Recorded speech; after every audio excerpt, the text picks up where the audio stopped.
जय जगन्नाथ मु चिरंजीवी स्वागत आपण चैनल लेट्स क्रैक एजुकेशन रे ओएसएस रे आपण माने सीजीएल एग्जामिनेशन देथिले जहाँकि आपण मानकर 23 तारिख थिला।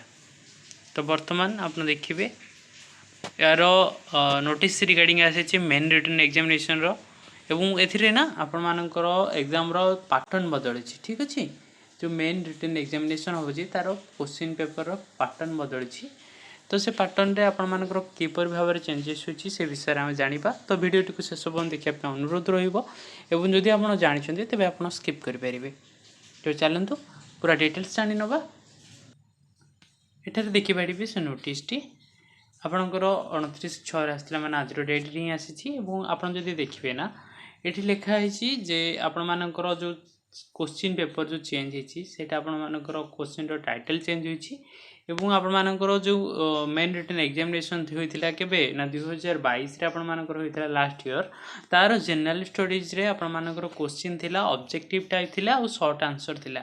किंतु वर्तमान जो क्वेश्चन करा जिवो मेन रिटन एग्जामिनेशन रे दिस ईयर एग्जामिनेशन रे जो करा जिवो सेटा केवल आपण मानकर ऑब्जेक्टिव टाइप रहिबो माने आपण को एमसीक्यूज मोड रे करा जिवो एवं ऑब्जेक्टिव टाइप रहबा आपण माने चूज करि परिबे। ठीक अछि, आउ रहिला आपण मानकर सेकंड रहउची जो मैथमेटिक्स आपनकर आर वर्ष परी एमसीक्यूज टाइप रे रहइबो एवं आपण मानकर जो रहउची लैंग्वेज सब्जेक्ट आपण मानकर लैंग्वेज सब्जेक्ट आपण जानिथिबे कोन कोन अछि। जदि जानिना त निश्चय कमेंट करबे म आपन को प्रोवाइड करि नेबी।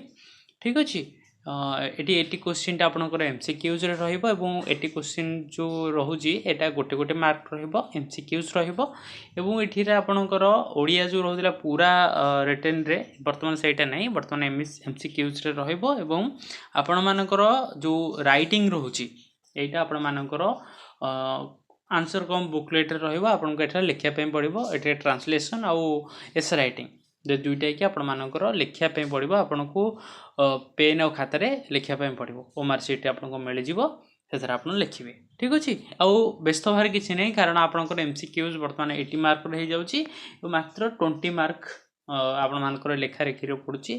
तो आपनकर आदौ कोनोसी प्रकार टेंशन डरिबार नाही।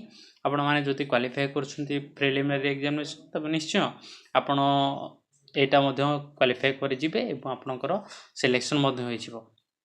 ठीक अछि, आउ एथरे नेगेटिव मार्किंग अछि एटा मन रखितांतु प्रति नेगेटिव मार्किंग आपण मानकर रहउची एवं केते को नेगेटिव मार्किंग रहउची आपण माने निश्चय कमेंट करिके पचारि परिबे। ठीक अछि, मु मध्ये आपण को जणाई देबी रिप्लाई दे देबी कमेंट रे। तो प्लीज कमेंट करंतु कमेंट करबा द्वारा रीच के बढ़े। तो आपण माने कमेंट करिवे जति वीडियो टी आपण को भल लागे तबे निश्चय लाइक मध्ये करिवे।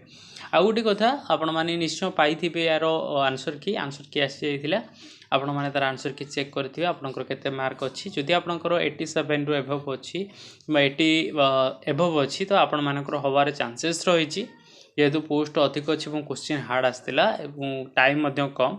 तो प्राय पिला मध्ये एग्जाम देइ नथिबे कार एज जाइथिबो माने दबा को जाई नथिबे किछि पिलांकर चाकरी हे जाइथिबो तो समान को छाड़ देले बाकी आपण माने निश्चय होप बेस्ट पे होप करंतु।